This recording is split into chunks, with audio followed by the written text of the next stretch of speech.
안녕하세요. 반갑습니다. 김원욱입니다. 자, 헌법 최신 판례 2024년 2월달 공보를 보도록 하겠습니다.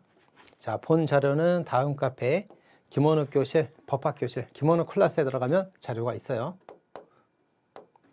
자, 먼저 위헌 결정을 하나 먼저 보도록 하겠습니다. 자, 태아 성별고지 금지 판례가 이제 과거에 있었죠, 판례가. 그래서 이제 과거 헌재 판례에 보면은 그 태아의 성별 고지를 금지하는 조항에 대하여 성별을 금지하는 조항에 대하여 과잉 금지의 원칙에 반한다고 보아서 헌법 불합치 결정을 했죠. 자, 그때 이제 의사 입장에서는 뭐를 직업 수행의 자유를 침해하고 있다. 그리고 그 인부나 그 가족들에 대해서는 태아의 성별 정보에 관한 접근을 방해받지 않을 권리, 성별 정보를 알아야 될 권리, 이제 이거를 침해했다고 봤어요. 자, 그래서 이제 엄마, 아빠가 태아의 성별 정보를 접근할 수 있는 권리는 어디서 도출됩니까? 인격권이죠. 그래서 인격권이 침해가 되기 때문에 헌법 불합치가 된다 이렇게 봤습니다. 자, 다만 성별을 알고 싶어하는 그 권리가 알 권리입니까? 그래서 알 권리가 제한받는 거예요? 아니죠. 알 권리가 제한받는 건 아니죠. 알 권리, 성별을 알고 싶어 하니까 알 권리 아닙니까? 그렇습니다. 알 권리라는 건 앞에 뭐라고 써 있어요? 자유권이기 때문에 누구나 알 권리를 말하는 거예요. 누구나 알 권리. 그래서 제가 내 아기의 성별을 알고 싶어 하는 거는 부모로서의 내가 알고 싶어 하는 권리지 국민들 누구나 알 권리가 아니란 말이에요. 그래서 알 권리를 제한하지 않습니다. 인격권을 제한하는 거고 인격권이 침해돼서 헌법 불합치가 된다 이렇게 봤단 말이에요. 그게 이제 과거 판례였습니다. 자, 그럼 이번 판례는 이제 뭐냐면, 자, 태아 성별 고직을 해줘요. 이제 고지를 하는데 금지하는 기간이 있다 이거예요. 임신 32주 이전에는. 그래서 과거 헌법 불합치를 받고 나서 이제 성별 알려주긴 하는데 그래서 32주가 넘어야만 알려줬단 말이에요. 근데 32주가 되기 전에도 왜 금지하느냐? 32주 후에도 알려줘야 되지만 32주 전에도 알려줘야 되는 거 아니냐. 그래서 이게 금지가 된 걸로 또 올라온 거예요. 또 올라왔는데 역시 마찬가지로 인격권을 침해해서 위헌이 된다. 이렇게 나온 겁니다. 자, 위헌 결정 나왔어요. 자, 근데 여기서는 이제 우리가 과잉금지 원칙 심사를 할 때 목수, 해법 심사하잖아요. 목적의 정당성, 수단의 적합성, 침해의 최소성, 법의 균형성. 그래서 목적의 정당성 인정되는데 수단의 적합성이 부정되어서 위헌이 나온 겁니다. 수단의 적합성이 부정되는 사건이에요. 주의해야 되겠죠? 자, 수단의 적합성이 부정되는 사안이 뭐가 있어요? 자, 인, 간, 성, 감, 소. 그래도 밖에서는 정직하고 대가를 소명해라. 자, 요거 이렇게 이제 수단의 적합성이 부정된 사건들이었죠. 이렇게. 자, 여기다 이제 뭡니까? 32주 그 성별 금지. 이것도 이제 수단 적합성이 부정된 사건이 하나 포함시켜 주면 되겠습니다. 이렇게. 자, 뭐 기존에 책 보고 판단하시면 되겠고요. 자, 그래서 성별고지 금지도 위헌이고 32주 이전의 금지도 위헌이고 이건 수단의 적합성이 부정되어서 인격권을 침해 위헌이 된다. 알 권리 침해는 아니라 알 권리는 제한하지 않는다. 이렇게 됩니다. 이렇게 정리하면 되겠네요. 자, 다음. 자, 비의료인의 의료행위를 금지하는 거는 당연히 합헌이겠죠. 당연히 합헌이겠죠. 자, 세 번째.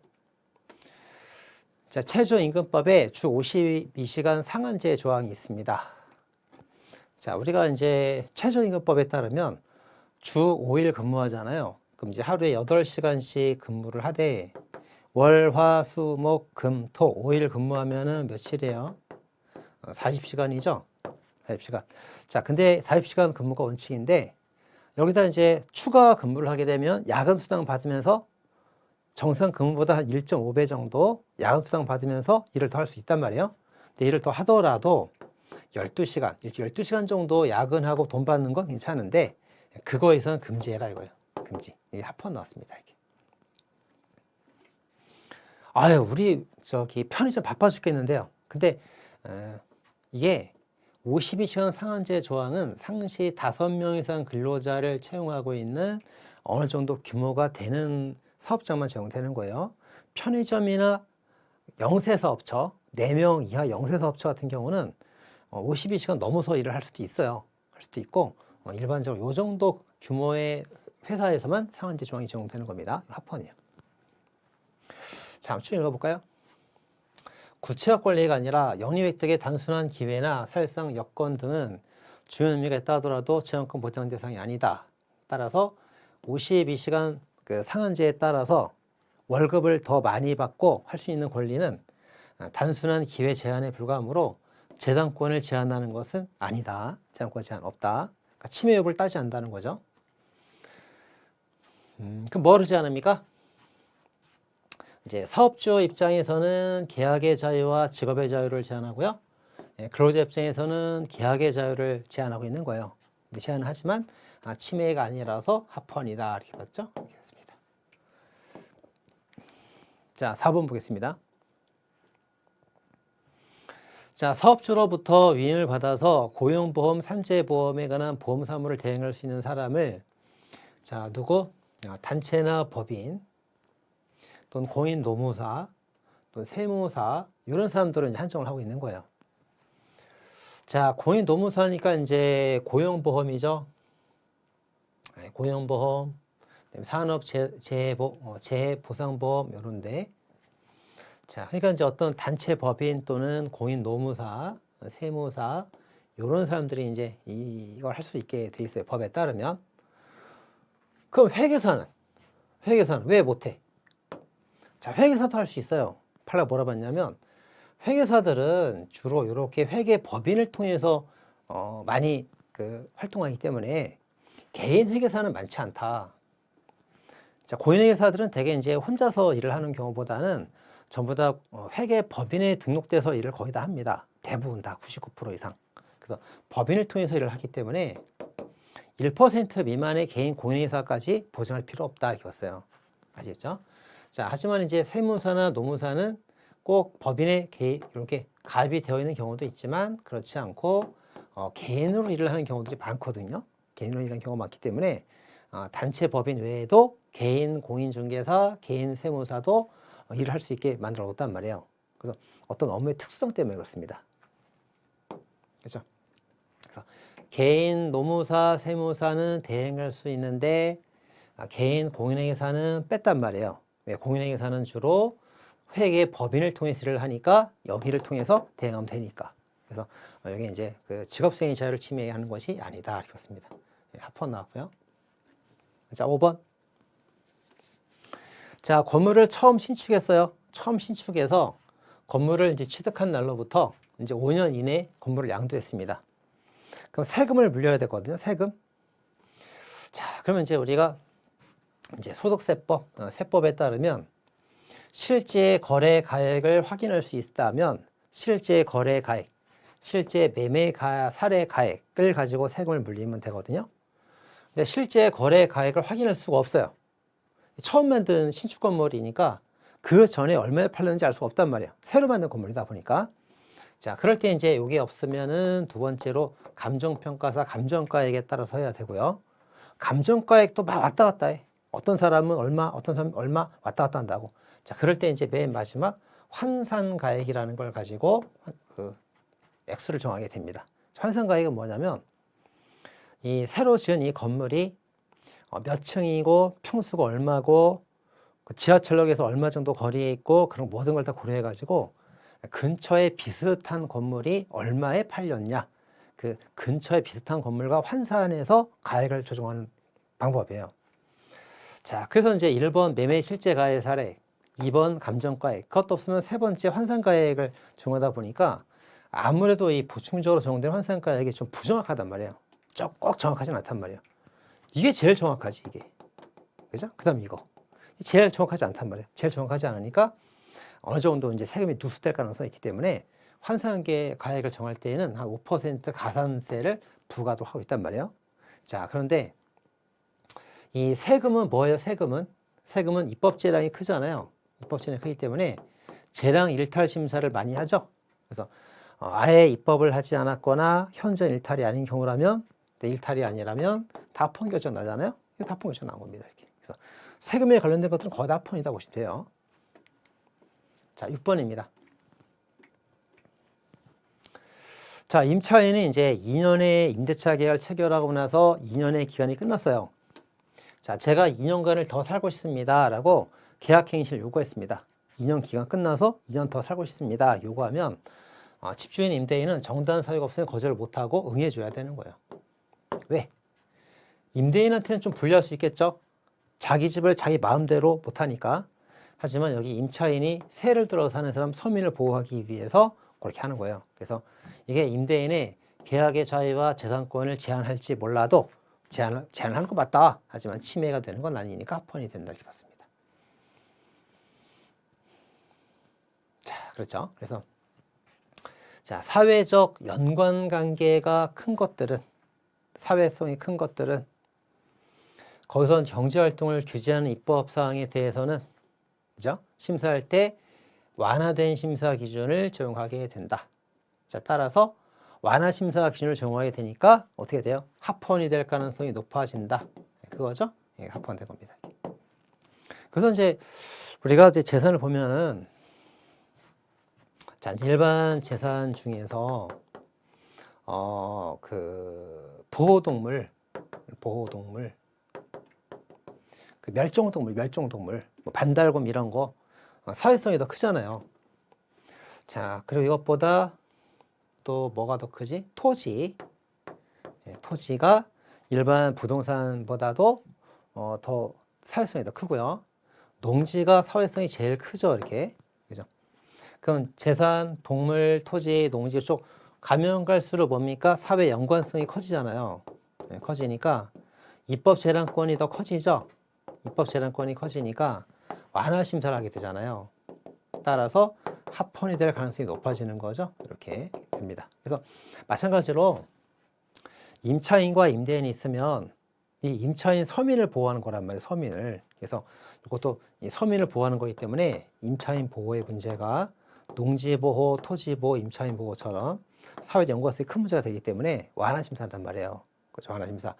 이쪽으로 갈수록 무슨 심사? 엄격 심사. 이쪽으로 갈수록 완화 심사.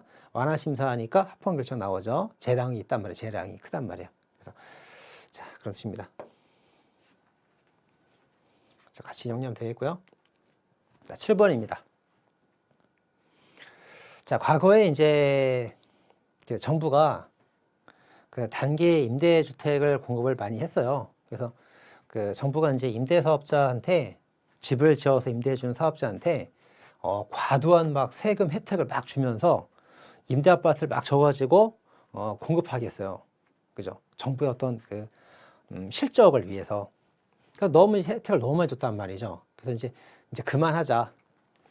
그동안 임대사업자한테 너무 과도한 혜택을 줬기 때문에 그동안 5년, 10년간 혜택을 줬으면 됐고 이제 그런 혜택을 그만 주자라고 이제 정부가 결정 내리게 된 겁니다. 자, 그래서 과도한 혜택을 조정하기 위해서 단기 민간 임대주택과 아파트 장기 이런 제도를 이제 앞으로 폐지한 거예요. 과도한 세제 혜택을 폐지하자. 자, 이와 관련된 후속 입법이 이루어질 수 있다는 점에 대해서 예측할 수 없다, 보기로 했다. 예측할 수 있어서 본 거죠. 그래서 정부가 처음에는 임대 사업자에게 많은 혜택을 줬지만 그게 계속 한 번 혜택을 줬다고 평생 가는 거 아니잖아요. 없어질 수도 있다는 점을 충분히 예상할 수 있었던 거 아니냐. 그렇죠? 그런 거 아니냐. 그래서 신뢰 원칙을 침해하는 건 아니다. 이렇게 봤죠. 그래서 합헌이다 본 겁니다. 이제 볼게요. 자, 장기 일반 주택 중 아파트 민간 주택과 단기 민간 임대주택 임대 의무 기간이 종료한 날.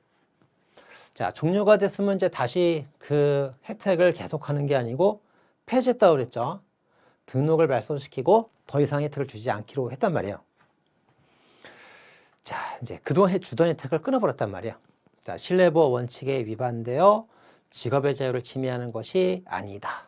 그죠? 맞죠? 합헌이다. 그런 얘기입니다. 자, 다만 이제 뭐예요? 자, 이 사람이 이제 그 과도한 세제 혜택을 받고 있었는데 정부가 주던 혜택을 앞으로도 계속 주겠지라고 하는 그 심리 상태는 뭡니까? 단순 기대이익이죠. 임대사업자가 종전 규정에 따라서 집값 상승으로 인한 기대, 이익취득이라는 기대를 가졌다 하더라도 단순한 기대이익에 불과하다. 아마도 혜택을 계속 주겠지. 단순한 기대이익은 재산권이 아니므로 재산권 제한은 없습니다. 제한되지 않으니까 침해를 판단하지 않겠죠. 그다음 등록 말소 조항은 임대차 기간이 종료가 되고 나서 더 이상 혜택을 그만두겠다는 것일 뿐 네가 이사를 못 가게 못한 건 아니잖아요. 그러니까 거주 이전의 자유를 제한하는 것도 아니란 말이에요. 제한한 것도 아니고 뭐를 제한한다고요? 임대사업자의 직업의 자유를 제한했는데 직업의 자유를 제한하고 있는데 침해가 되는 건 아니다. 이렇게 본 겁니다. 그래서 우리가 실내원칙 한번 정리해 볼까요? 자, 이제 사적 부담의 경우 이런 거는 신뢰 원칙을 지킬 필요가 없죠. 그리고 국가가 유인한 신뢰에 한해서 그 신뢰를 지켜줘야 되죠.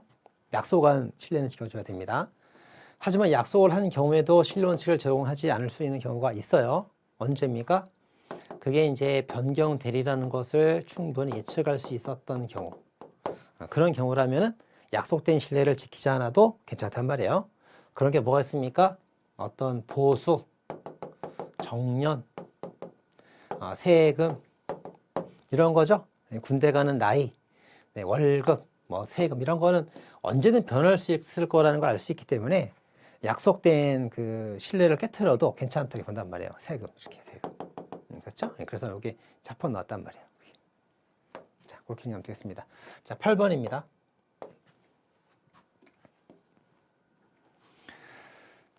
자, 일단 공무원에게 재해보상을 위해서 실시된 급여의 종류로서 이제 휴업급여하고 상병보상연금 규정을 두고 있지 않고 있습니다. 자, 일단 인간다운 생활의 권리를 침해하고 있지 않다 이렇게 봤어요.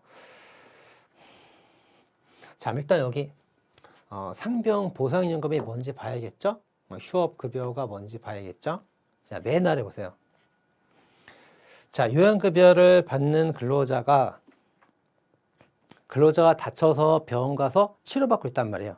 요양급여는 치료를 말하죠. 치료를 받고 있는 근로자가 치료를 받기 시작한 지 2년이 지난 날 이후에도 2년간 치료했는데도 그 질병이 치유가 되지 않고 있습니다. 그러면 2년 정도는 치료해 주는데 그래도 치료가 안 되고 있단 말이에요. 자, 그러면 평균 임금의 약 1년분을 상병보상연금으로 이제 계속 돈을 줍니다. 또 돈을 줘요. 그래서 일단 치료를 해주고 치료가 2년 동안 안 되면 또 1년치 돈을 또 준단 말이에요. 그죠? 자, 그 일반 근로자는 그렇단 말이에요. 근데 공무원은 그렇지 않죠? 공무원은 재해보상을 위해서 치료를 해주고 2년 지난 다음에 1년치 보상을 또 더 주지 않습니다. 공무원한테는 더 주지 않는단 말이에요. 더 주지 않아도 합헌이 된다. 이렇게 봤던 사안입니다. 자, 그럼 이제 왜 그렇게 봤냐 이겁니다. 일단 이제 공무원 재해보상 제도 같은 것들은 일단 공무원의 재해보상 제도는 누가 보상금을 주는 거예요? 국가가 주는 거죠. 근로자한테 주는 보상금은 기업이나 이런 데서 주는 거지만 공무원에 관한 보상금은 국가가 주는 겁니다. 자, 국가가 주는 거니까 국가한테 얼마큼 줄지 재량이 있겠죠. 재량이 있단 말이에요. 자, 그래서 재량이 있다. 재량이 있다. 따라서 얼마큼 줄지 말지 안 줄지 또는 주더라도 얼마를 줄지는 재량의 문제이기 때문에 재량 일탈 심사한단 말이에요. 재량 일탈 심사. 그래서 전혀 주지 않거나 줬더라도 명백한 일탈인 경우만 위헌이고 그게 아닌 경우라면 전부 다 합헌이 되는 겁니다. 자, 재량 일탈 심사가 되는 거예요. 자, 또 하나. 자, 공무원이 이제 부상을 당했거나 질병에 걸린 공무원에 관한 생활보장은 반드시 이 재보상법의 급여에 의해서만 이루어져야 되는 것은 아니고 공적 보험이나 보완할 수 있는 다른 사회보장수단도 함께 고려할 수가 있다. 그래서 그래서 이제 여기 재해보상에 따른 급여 이거에 의해서만 판단하지 말고 다른 보장이라도 총체적으로 고려해라 이거예요. 총체적으로. 자, 그래서 군무연금법의 퇴직급여는 퇴직 제도에 상하는 근로보장적 성격이 강하기는 하지만, 자, 근로보상이 뭐예요? 후불임금이죠. 맡겨둔 돈 달라 이렇게 말하는 거란 말이에요. 그것도 있지만 사회보장적 측면도 있다. 이건 뭡니까? 국가가 주는 돈이라는 뜻이에요. 그래서 자, 공무원 연금이 이렇게 있으면은 절반은 내가 매달 맡긴 돈 달라고 하는 후불임금 성격이고, 절반은 국가가 그냥 고마워서 그냥 주는 돈이란 말이에요. 그래서 이 후불임금 성격은 제한할 수가 없습니다. 국가에서 맡긴 돈 달라고 하는 거니까 제한할 수가 없고, 요거 국가가 고맙다고 더 주는 거, 이거는 국가 제한할 수 있겠죠. 그죠? 그래서 요 부분에 대해서 국가가 제한할 수 있단 말이에요. 제한할 수 있기 때문에 요건 주겠지만 요건 제한할 수 있다. 그래서 이거를 주든 안 주든 국가 재량을 넘어간 건 아니기 때문에 합헌이다 이거지. 합헌이다. 그런 뜻입니다. 자, 9번이에요. 9번. 자, 성범죄자 공개 정보를 확인했으면 이렇게 사이트에 들어가면 성범죄자 정보가 이제 공개가 돼 있단 말이에요. 자, 근데 이제 갑이라는 사람이 이 공개된 정보를 알게 됐어요. 정보를 확인해서 알게 됐습니다.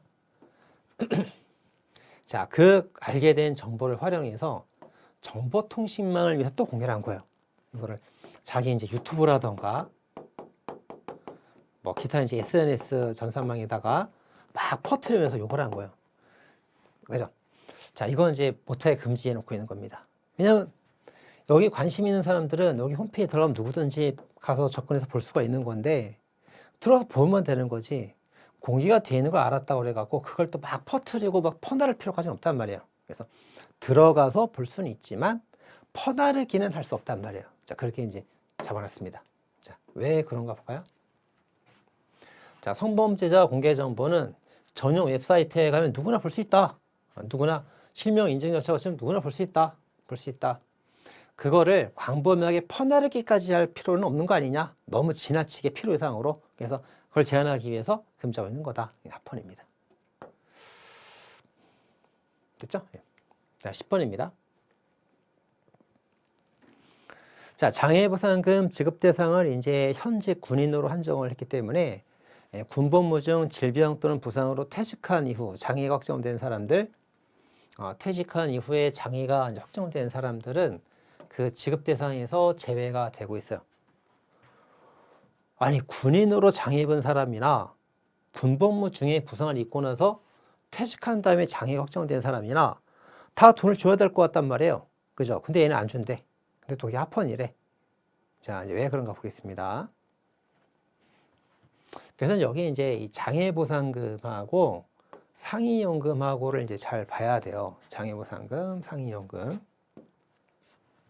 이제 두 개가 다르단 말이에요. 장애보상금, 이거 장애보상금입니다. 지금 이건 장애보상금, 상위연금. 이렇게. 자, A가 이제 군 복무 중에 다쳤어요. 다쳤고, 자, 그 다음에 이제 내가 이제 퇴직을 했어요. 퇴직 후에 장애가 확정이 된 겁니다. 군 복무 중에 장애가 확정된 경우도 있고, B의 경우처럼 퇴직 후에 장애가 확정되는 경우도 있어요.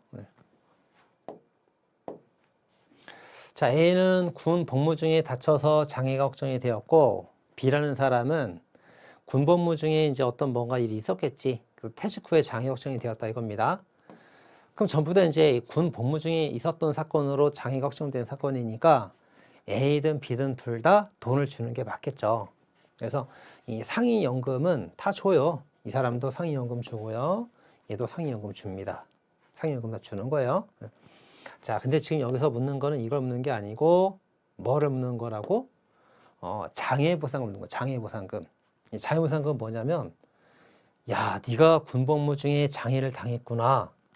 갑자기 돈이 떨어져 가지고 힘들 텐데 일단 일시적으로 얼마 뭐 한 200만 원, 300만 원 돈을 더 주는 거예요.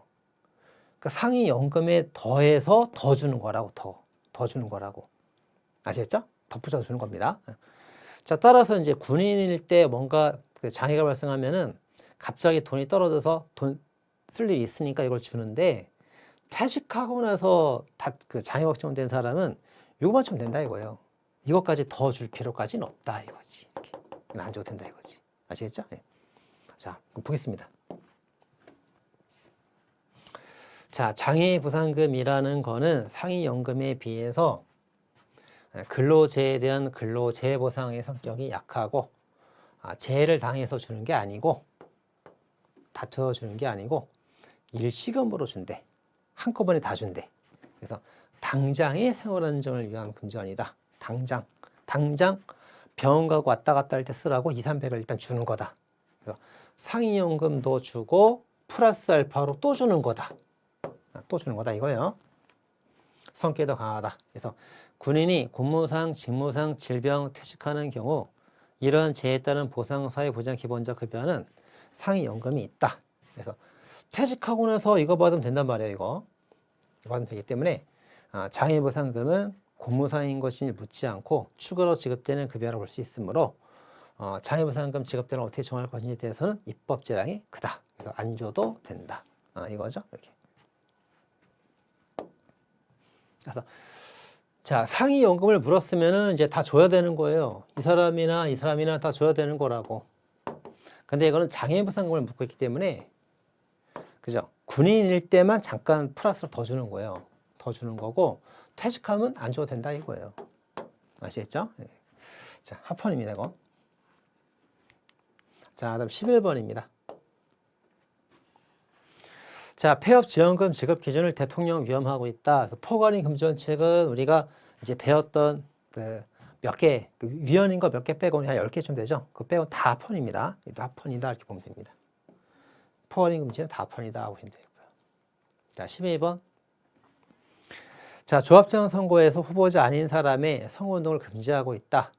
그러니까 이를 위반하면 처벌하고 있다. 근데 이건 합헌이 된다. 이렇게 되겠네요. 이 조합장이라는 게 이제 농협협동 쪽을 말하는 겁니다. 농협을 말하는 농협. 자, 그럼 여기서 좀 볼까요?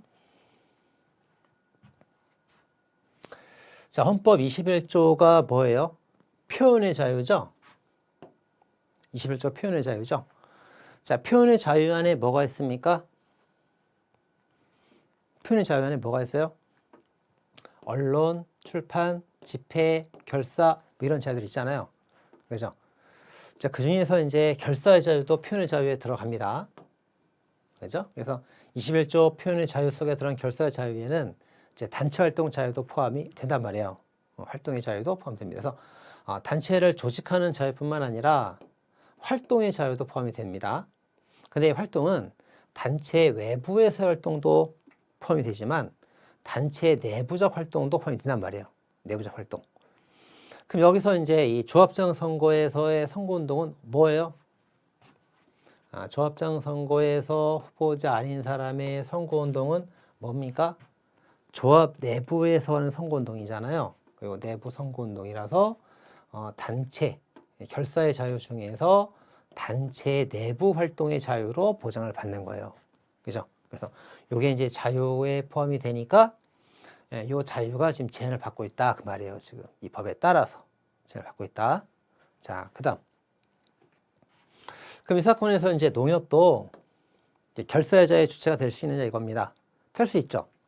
왜냐하면 농협은 사적 법인이죠. 사적 법인. 사법인이니까 기본권의 주체가 될 수 있잖아요. 그래서 결사자의 주체가 될 수가 있다. 될 수가 있고 따라서 이제 선거운동은 단체 내부 활동의 자유니까 결사의 자유의 보호 범위에 속하게 된다. 그런 뜻입니다.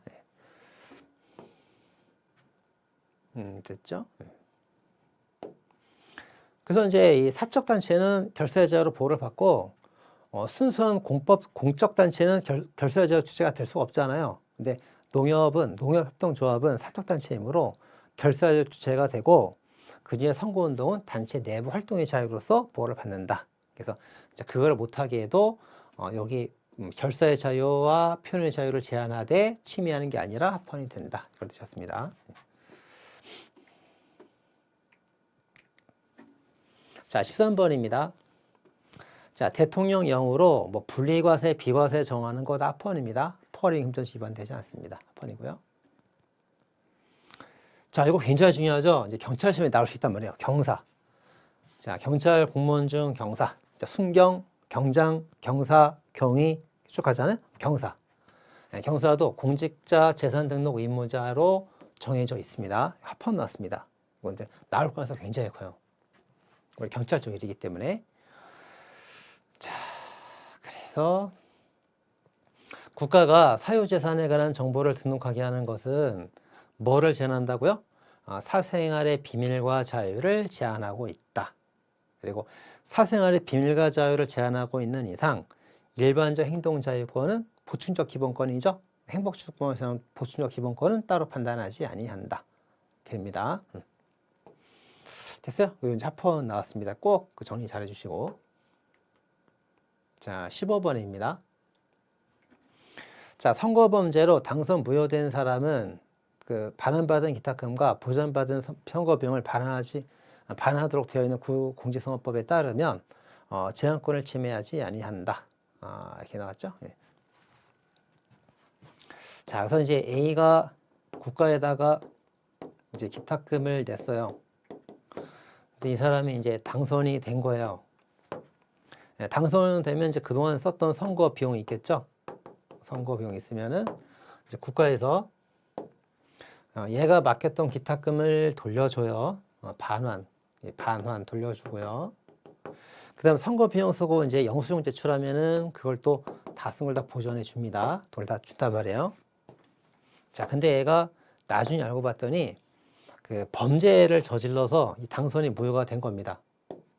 범죄를 저질렀대. 그럼 당선이 무효가 돼 버린단 말이에요. 무효가 돼 버리니까 줬던 기탁금 다시 뺏어가고요. 보전금은 줬던 선거비용 다시 뺏어간단 말이에요. 당연하겠죠. 당선돼서 잘했다고 국가가 준 돈인데 선거범죄로 이게 당선 무효가 돼버리면 국가가 줬던 돈을 다 회수해 간단 말이에요. 합헌이겠죠. 합헌입니다. 자, 그런 내용이었고요. 자, 16번. 자, 초중등 교육법은 제한세를 면제해 주는데 유치원은 제한세 85%만 감면해 주고 있습니다. 자, 세금은 뭐라고 그랬어요? 세금은 입법재량이라고 그랬죠? 자, 세금은 입법재량이기 때문에 항상 재량일탈 심사를 합니다. 재량일탈 심사, 합리성 심사. 그리고 지금 조세 평등주의, 평등권 침해를 지금 심사했으니까 자의금지 심사를 한 거예요. 자, 평등 심사는 뭐로 하는 게 원칙? 자의 심사가 원칙이고 예외적으로 과잉 심사는 언제 합니까? 헌법이 특별 평등을 보장했거나 또는 기본권 제한 정도가 중대한 경우에 한해서 그때만 과잉 금지 심사를 하죠. 그 특별한 예외가 아닌 경우는 전부 다 자의 심사한단 말이에요. 자의 심사하니까 재량 일탈만 아니라면 합헌된다 이겁니다. 이도 합헌 이렇게 되죠. 합헌. 자, 그다음에 이제 중요한 판례 나왔습니다. 이것도. 자, 공인중개사법을 위반하여 300만 원 이상 벌금을 받은 경우에는 임원으로 있는 중개법인의 등록을 필요적 취소하도록 하겠습니다. 합헌 나왔어요. 그래서 자, 임원이 법을 위반해서 어떤 벌금을 받았는데 왜 그 임원이 잘못한 거에 대해서 법인이 필요적으로 등록을 취소하냐 이거예요. 그죠? 자, 그래서 임원이 잘못한 거에 대해서 이 법인이 선임 감독상 태만이 있을 때만 등록 취소가 되어야 하는데 양벌 구정에 적용된다거나 그래야 되는데 무조건 임원의 법 위반 벌금이 있으면 무조건 필요적 취소가 된단 말이에요. 자, 이건 원래 위헌이죠. 원래 위헌이란 말이에요. 원래 위헌인데 예외적으로 필압 사건들이 있잖아요. 필압. 그죠? 원래 임의적 취소로 할 수 있는 경우에 필요적 취소하면은 위헌이죠. 근데 임의적 취소 가지고는 해결이 안 돼. 그래서 이제 좀 더 센 걸로 필요적 취소로 간 경우란 말이에요. 그래서 필요적이라고 해도 합헌이 되는 예외가 있단 말이에요. 그 예외가 되는 판례입니다. 되게 중요하지.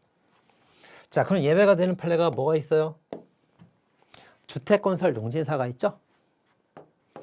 주택건설 농진사 이렇게 있습니다.